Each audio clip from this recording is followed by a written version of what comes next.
Hello ladies and gentlemen, my name is Phil and welcome to Expo Aviation. Today's trip report is our flight from Atlanta to Miami with Delta Airlines. We began our day several hours earlier in Manchester and travelled to Atlanta on a Virgin Atlantic flight.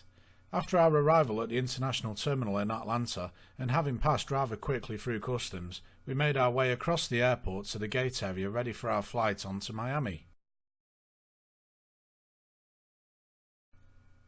Our aircraft today was November 361 November Whiskey, a 20-year-old Airbus A320 delivered new to Northwest Airlines in November 1998. Boarding commenced a few minutes late, and as we would be travelling in Delta Comfort Plus, we were able to board ahead of the regular economy passengers. Our seats were in row 10, the row immediately behind the business class cabin. I hadn't given it much thought when booking the seats, but there isn't a bulkhead here separating the two cabins, just a small divider hanging down from the hat rack. This presents a slight issue, as the seats change from 2+2 to 3+3. The seats themselves were very comfortable.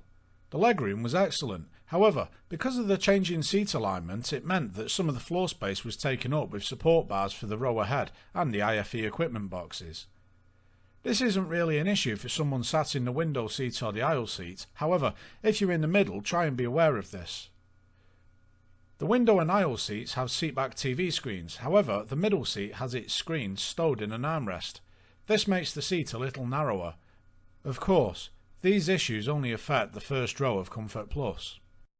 Boarding took a while as it was a full flight, and despite having all of the window blinds closed as is the norm on the ground in Atlanta, the cabin temperature was very hot. It was very uncomfortable. Boarding was eventually completed, but we weren't going anywhere just yet. The captain appeared at the front of the cabin and made an announcement explaining that there was an issue with the air conditioning and that an engineer had been trying to fix it, including replacing a few parts, however, he had no success. He then said they were thinking of swapping the aircraft, however, he was against this as it would cause considerable delay for us and that the cabin would be cooler once airborne. He also said that if anybody was unhappy about the temperature and would like to take a later flight, he would be happy to arrange that. There were no takers on the captain's offer, so we pushed back at 17:35 and made our way to the runway. I had a slight issue with my camera, so I missed the taxi out past our previous chariot, the Airbus which had brought us stateside.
Once in the air, I checked out the in-flight entertainment.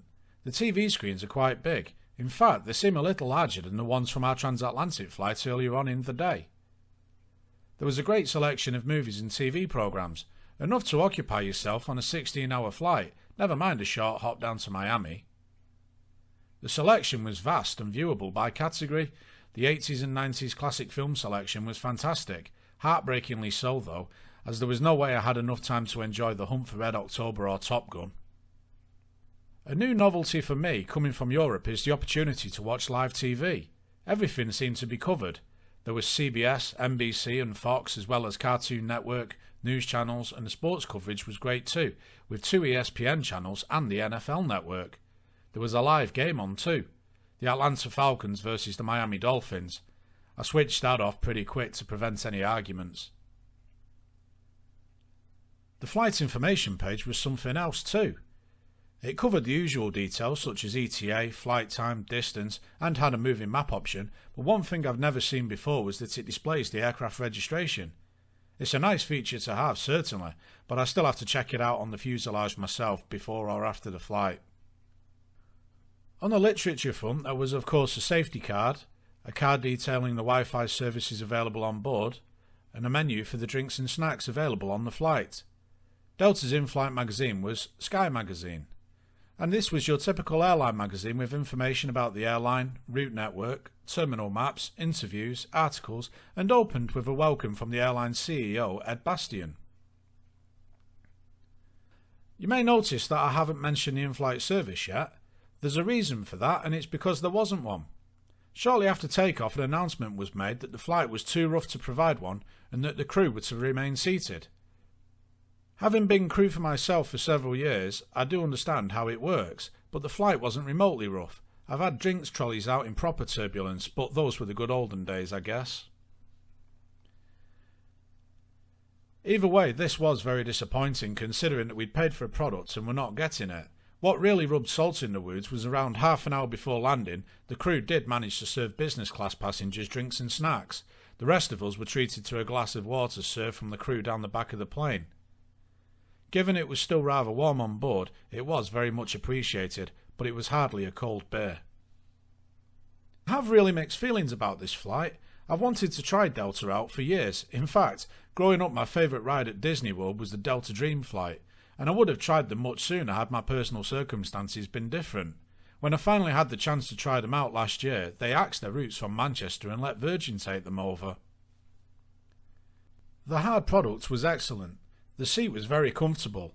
I wouldn't recommend getting the first row of Comfort Plus though, as the changing seat alignment does mess the legroom up a bit, and having the tray table and television screen in the armrest for the middle seat means all 3 seats are slightly reduced in width. The entertainment offerings was out of this world. On flights longer than this in the UK and Europe, we don't get a single programme on an overhead screen anymore, never mind seat-back live TV or a film selection to rival Blockbuster Video. The lack of service was a real letdown. It wasn't a turbulent flight, and to serve business class but ignore the Comfort Plus passengers was very irritating, especially when given how hot it was on board and all some of us wanted was a cold beer to cool off.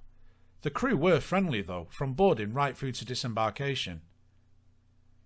I have to hand it to the captain too for coming out into the cabin to make his announcement before we left Atlanta. While there were no takers on his offer of the later flight, I'm sure people appreciated it.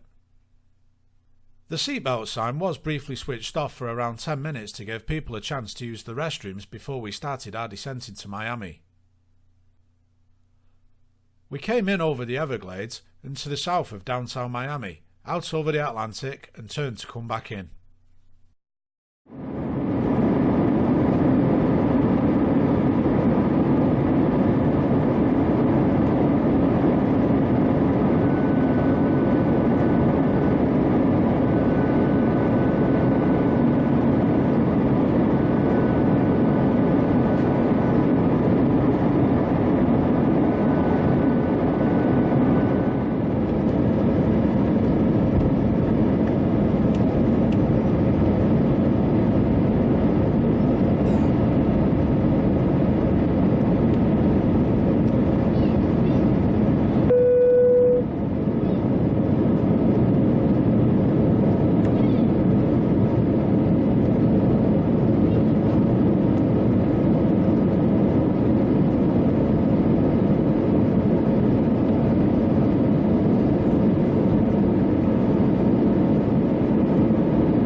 On the ground, we'd just missed the evening showers and taxied to the gate, arriving there about 20 minutes behind schedule.